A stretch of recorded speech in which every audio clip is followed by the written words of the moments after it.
Magandang araw mga kapatid. Update muna tayo mula dito sa Malacanang. Bumuelta ang Malacanang sa naging pahayag ni Vice President Sara Duterte tungkol nga dito sa kanyang hinihiling na travel authority. Kahapon kasi may lumabas na papel kung saan ay pinapayagan ng Office of the Executive Secretary si VP Sara na makabiyahe sa iba't ibang bansa sa Europa, kabilang na yung request niya dyan na iba pang mga countries gaya ng South Korea.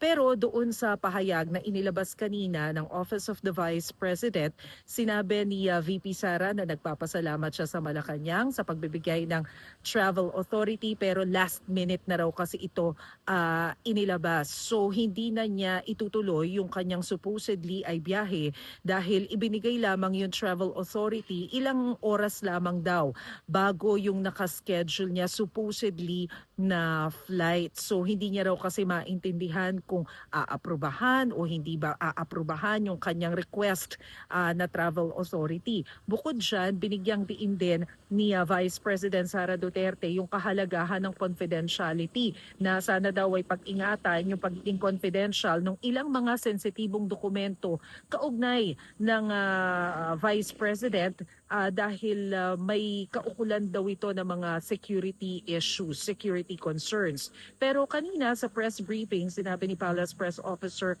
Undersecretary Claire Castro na kadalasan daw talaga ay ibinibigay yung travel authority kay VP Sara isang araw bago ang kanyang nakatakdang biyahe. Pero pagka daw chinek, yung record ay ni isang biyahe naman daw ni VP Sara kahit bakasyon man o kung personal trip man daw yan, wala naman daw nire-reject ang Malacanang. Pero ang tanong nga ni Yusek Castro, eto daw ba yung tamang panahon para bumiyahe, lumabas ng bansa ang isang vice-presidente sa gitna daw ng mga krisis sa Middle East at yung mga issues na mga may kinalaman sa bilyones.